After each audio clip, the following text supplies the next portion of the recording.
जय श्री राम बच्चों, मैं डॉक्टर जितेंद्र प्रजापति स्वागत करता हूं आप सभी का अपने YouTube चैनल द शिक्षित भारत में। सो बच्चों, कैसे हैं आप सभी लोग? आई होप आप सभी मज़े में होंगे, आप सभी बहुत एनर्जेटिक होंगे, बहुत कॉन्शियस होंगे, बहुत ज़्यादा डेडिकेटेड होंगे। सो बच्चों, आप अपना ये डेडिकेशन, आप अपनी ये कॉन्शियस वीडियो के अंत तक बनाए रखिएगा, क्योंकि आज का ये वीडियो, आज का ये सेशन आप सभी लोगों के लिए बहुत ही इंपॉर्टेंट होने वाला है। क्योंकि आज के इस वीडियो में हम देखेंगे कि हमारा ब्रेन क्या होता है, हमारा ये ब्रेन कैसे काम करता है। तो चलिए बच्चों, हम स्टार्ट करते हैं। हमारा ब्रेन क्या होता है बच्चों? एक्चुअली में हम जो भी कुछ अपनी लाइफ में कर पाते हैं, आपने अपनी लाइफ में जो भी आपकी लाइफ रही होगी, 15 साल, 20 साल, 25 साल, 30 साल, जितनी भी आपकी लाइफ होगी, उस लाइफ में आप सोच के देखिए, जो भी कुछ हुआ होगा, जो भी कुछ अच्छा हुआ होगा, जो भी कुछ बुरा हुआ होगा, उस सब का जिम्मेदार कौन है? आपका ब्रेन है ना। उस ब्रेन को हम कैसे शार्प बना सकते हैं? और एक ह्यूमन है, एक इंसान है, अपनी पूरी लाइफ में है ना, अपने पूरे लाइफ स्पेन में जो भी कुछ करता है वो सब अपने ब्रेन की हेल्प से करता है। और बच्चों, एक बार सोच के देखिए, अगर आपका जो ब्रेन है वो ब्रेन अगर शार्प होगा, वो जो ब्रेन अगर स्ट्रॉन्ग होगा, वो ब्रेन अब है उससे अगर 10 गुना ज़्यादा कैपेबल होगा, तो आपकी लाइफ में जो इंसिडेंट्स हो रहे हैं, आपकी लाइफ में जो कुछ हो रहा है, वो बहुत ही इफिशियंसी के साथ में होगा और आपकी जो लाइफ है वो बहुत जल्दी ग्रो करेगी, है ना। सो चलिए बच्चों, मैं बताता हूँ आपको हमारा ब्रेन क्या होता है। बच्चों, एक्चुअली हमारा ये जो ब्रेन होता है, ये जो भी कुछ आपका थिंकिंग होता है ना, जो भी कुछ चीज़ें आप सोच रहे होते हो, जो भी कुछ आप विचार कर रहे होते हो, वो सब आपके ब्रेन का ही पार्ट होता है। कहने का मतलब वो सारी चीज़ें आपका ब्रेन ही कर रहा होता है। और बच्चों, मुझे एक बात बताओ, कोई भी इंसान क्या कुछ सोचे बिना, क्या कुछ थिंक किए बिना क्या अपनी लाइफ में आगे बढ़ सकता है? बिल्कुल नहीं बढ़ सकता है। अगर कोई इंसान अपने बारे में अच्छा नहीं सोचेगा, कोई इंसान अपने बारे में अगर ग्रोथ के लिए नहीं सोचेगा, तो वो कभी भी ग्रोथ नहीं कर सकता, वो कभी भी आगे नहीं बढ़ सकता।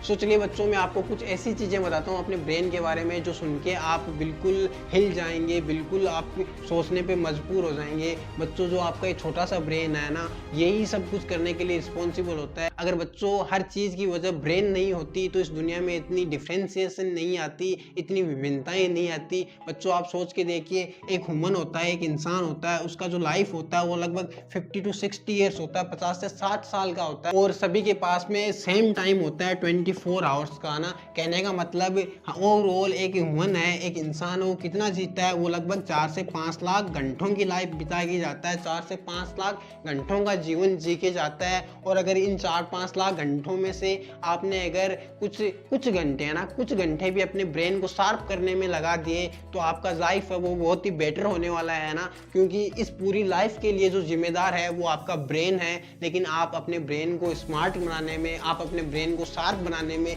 1 मिनट भी यूज़ नहीं करते हो, तो यार लाइफ में प्रोडक्टिविटी कहाँ से आएगी, लाइफ में अचीवमेंट्स कहाँ से आएंगे? सो चलिए बच्चों, हम देखते हैं कि हम अपने इस ब्रेन को कैसे टाइम देके, कैसे हम इस ब्रेन को हम इफ़िशिएंट बना सकते हैं ना। सो बच्चों, हम अपने ब्रेन को शार्प बनाने के लिए कैसे चीज़ों को कर सकते हैं, चलिए मैं बताता हूँ आपको कौन सी चीज़ें हैं जो हमारे ब्रेन को शार्प बना सकती हैं, है ना। बच्चों, ये हमारा ब्रेन होता है, ये ब्रेन एक्चुअली में इतना बड़ा होता है, इतनी इसकी कैपेसिटी होती है, कोई भी इसको 100% यूज़ नहीं कर सकता है। आज तक कोई ऐसा इंसान पैदा नहीं हुआ जो अपने ब्रेन को 100% यूज़ कर सकते।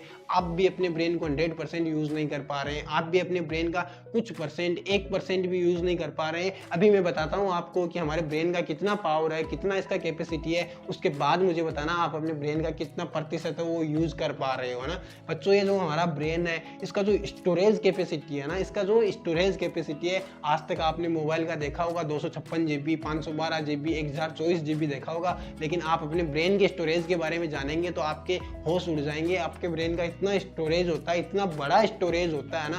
देखिए कितना स्टोरेज होता है। हमारे ब्रेन का जो स्टोरेज होता है वो 2.5 मिलियन पेटाबाइट होता है। 2.5 मिलियन पेटाबाइट, 2.5 मिलियन पेटाबाइट होने का मतलब 2.5 पेटाबाइट इतना बड़ा स्टोरेज होता है, जिसमें हम एक बिल्कुल HD, फुल HD क्या है यार, मैं कहूँ तो पूरा 4K है ना, अल्ट्रा 4K वीडियो हम इसमें स्टोर कर सकते हैं। और वो भी कितना लंबा, वो हम 300 साल लंबा ना, इतना बड़ा अल्ट्रा 4K वीडियो, इतना बड़ा HD वीडियो जो लगातार 300 साल तक चलता जाए, लगातार 300 साल चलता जाए। यार 300 साल कितना होता है, हमारी लाइफ कितनी होती है, 50 से 60 साल की लाइफ होती है ना। लेकिन हमारे ब्रेन का जो कैपेसिटी है वो हमारी लाइफ से भी लगभग 4 से 5 गुना बड़ा है। यार सोच के देखिए यार, हमारा ब्रेन कितना बड़ा है। अगर हम इस ब्रेन को अगर 10% भी यूज कर लेंगे तो हम हमारी लाइफ में बहुत आगे होंगे, बहुत आगे जाएंगे, है ना, बहुत प्रोडक्टिव होंगे, है ना। बच्चों ये जो हमारा ब्रेन है, इस ब्रेन की जो कैपेबिलिटी होती है ना, वो इतनी खतरनाक होती है कि ये ब्रेन अगर किसी चीज को एक बार देख ले, एक बार सुन ले, एक बार पढ़ ले,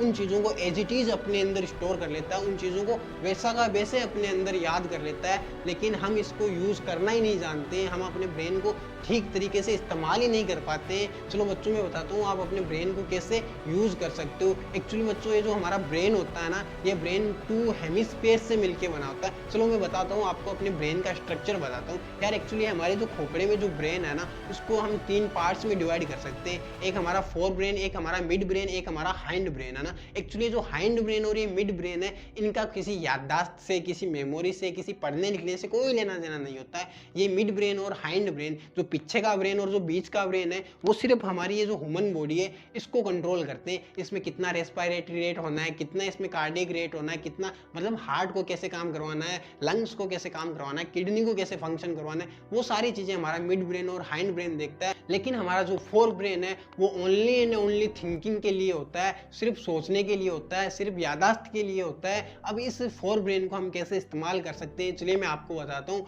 बच्चों ये हमारा ब्रेन होता है, ये इसके साथ साथ जो हाइंड ब्रेन होता है, हमारा जो ब्रेन का जो हाइंड ब्रेन जो पीछे का पार्ट होता है, वो हमारे स्पाइनल कॉर्ड में भी कंटिन्यू करता है। हमारा जो रीढ़ की हड्डी होता है, जो हमारा मेरुरज्जु होता है, उसमें भी सिचुएटेड होता है। आपने सुना होगा ना कि पहले के टाइम में ना जो गुरुकुल होते थे, जो पहले की शिक्षा पद्धति होती थी, उसमें बच्चों को बोलते थे कि बिल्कुल कमर सीधी करके बैठिए, बिल्कुल स्ट्रेट बैठिए। इसका क्या रीजन था यार? इसका यही रीजन था कि हमारे ब्रेन का एक पार्ट है वो हमारे स्पाइनल कॉर्ड में भी प्रेजेंट है, और वो अगर एक्टिव होगा तो हमारा ये फोर ब्रेन ऑटोमेटिकली ज्यादा प्रोडक्टिविटी के साथ में काम करेगा। सो बच्चों चलिए मैं बताता हूँ आपको हमारे स्पाइनल कॉर्ड में कैसे ब्रेन का पार्ट सिचुएटेड होता है और वो कैसे काम करता है। एक्चुअली जो हमारा स्पाइनल कॉर्ड होता है, हमारा ये जो रीढ़ की हड्डी होता है, ये अकेला हड्डी नहीं होता है, एक अकेली बोन नहीं होती है। इसमें छोटी छोटी 26 वर्टिब्रा होती है। जो छोटे छोटे हड्डी के टुकड़े होते हैं उनको हम क्या बोलते हैं? वर्टिब्रा बोलते हैं। वो ऐसे एक दूसरे के ऊपर है ना ज्वाइन करते हैं, एक दूसरे को साथ में जुड़ जाते हैं और पूरी लंबी जो रीढ़ की हड्डी है वो बनाते हैं। और इस रीढ़ की हड्डी में एक बीच में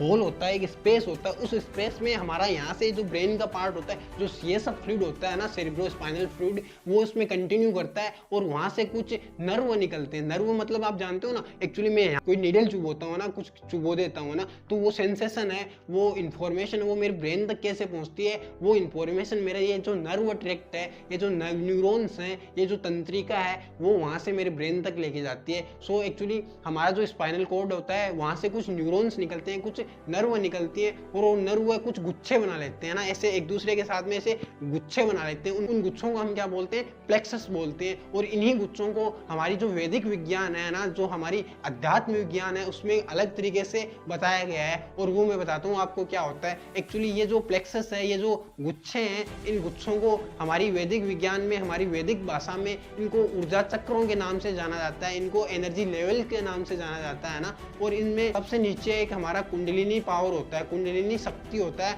वो इन ऊर्जा चक्रों को एक्टिवेट करता है, और वहां से जो एनर्जी है वो ट्रिगर करते हुए हमारे फोर ब्रेन तक पहुंचती है। और उसके बाद में हमारा ये जो फोर ब्रेन है, इसका जो प्रोडक्टिविटी है वो ऑटोमेटिकली इतना इंक्रीज हो जाता है, ऑटोमेटिकली इतना एफिशिएंट हो जाता है कि हम अपने ब्रेन का जो रिमेनिंग पार्ट है वो हमारे यूज में आने लगता है। चलिए बच्चों में बताता हूँ हमारी बॉडी में कौन कौन से एनर्जी लेवल्स होते हैं, कौन कौन से प्लेक्सस होते हैं ना। सबसे नीचे हमारा मूलाधार चक्र होता है ना, सबसे नीचे कौन सा होता है? मूलाधार चक्र होता है, जिसको हम साइंस की भाषा में हम सैक्रल प्लेक्सस बोलते हैं। क्या बोलते हैं इसको? सैक्रल प्लेक्सस बोलते हैं। और इस सैक्रल प्लेक्सस के बाद में हमारा स्वादिष्टान, उसके बाद में हमारा मणिपुरम, उसके बाद में अनाहत, उसके बाद में विशुद्ध, उसके बाद में आज्ञा चक्र, और फाइनली जो ऊपर का चक्कर है, जो सबसे ऊपरी चक्कर है, वो होता है हमारा सहस्त्रार चक्कर। कहने का मतलब वो होता है हमारा फोर ब्रेन, है ना। इस फोर ब्रेन को हम जितना एक्टिव कर लेंगे, इस सहस्त्रार चक्कर को हम जितना ज्यादा ऊर्जावान बना लेंगे, उतना ही इफिशिएंसी के साथ में, उतनी ही ज्यादा एनर्जी के साथ में, है ना, उतनी ज्यादा प्रोडक्टिविटी के साथ में ये काम करने लगेगा। और आपकी जो याददाश्त है, आपकी जो मेमोरी पावर है,